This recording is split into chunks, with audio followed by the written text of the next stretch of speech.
নমস্কার বন্ধুরা, আপনাদের সকলকে জানাই আন্তরিক শুভেচ্ছা। আজ আমরা এসেছি ত্রিপুরার ঐতিহাসিক এবং ঐতিহ্যবাহী উৎসব খার্চি পূজা এবং খার্চি মেলার প্রাণকেন্দ্রে পুরাতন আগরতলাতে। খার্চি পূজা এক অপূর্ব মিলনক্ষেত্র ধর্ম, সংস্কৃতি ও লোকবিশ্বাসের। এই পূজার মূল উদ্দেশ্য হল পৃথিবী মাতার অপবিত্রতা দূর করা। বিশেষ করে অমাবস্যার পরবর্তী ৮ দিনের জন্য পালন করা হয় এই পূজা। এই পূজায় পূজিত হন ১৪ দেবতা, যাঁদের ১৪ দেবতা পূজা নামেও ডাকা হয়। এই পূজার সময় দেবতাদের মূর্তি গঙ্গার ঘাটে নিয়ে গিয়ে স্নান করানো হয়, তারপর নানা আনুষ্ঠানিকতায় তাদের পূজা করা হয়। এই সময় পুরাতন আগরতলার রাজবাড়ি এলাকা যেন একেবারে উৎসব মুখর হয়ে ওঠে। হাজার হাজার ভক্ত, পর্যটক ও ব্যবসায়ী এই খার্চি মেলায় অংশগ্রহণ করেন।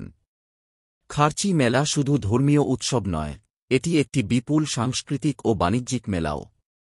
এখানে আপনি পাবেন স্থানীয় হস্তশিল্প ও খাবারের স্টল, নাগরদোলা, যাত্রাপালা, লোকসঙ্গীত, আধুনিক সঙ্গীতানুষ্ঠান, নৃত্য ও নাটক।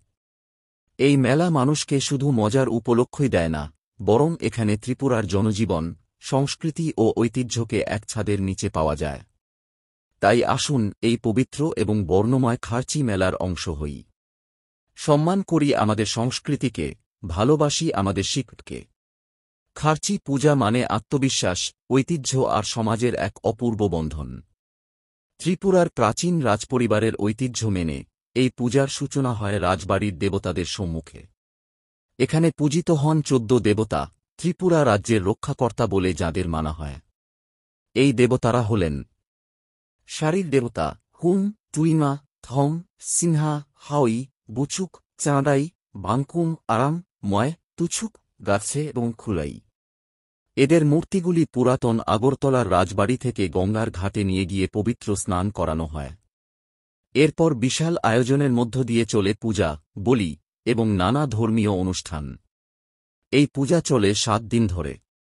কিন্তু খার্চি মানে শুধু পূজা নয়, এর সঙ্গে আছে খার্চি মেলা, এক অসাধারণ মিলন মেলা যেখানে ধর্ম, ব্যবসা, সংস্কৃতি আর আনন্দ মিলেমিশে একাকার।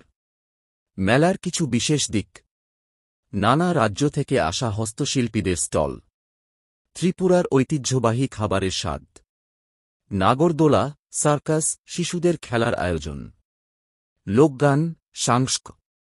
ধন্যবাদ। জয় ১৪ দেবতা, জয় ত্রিপুরা।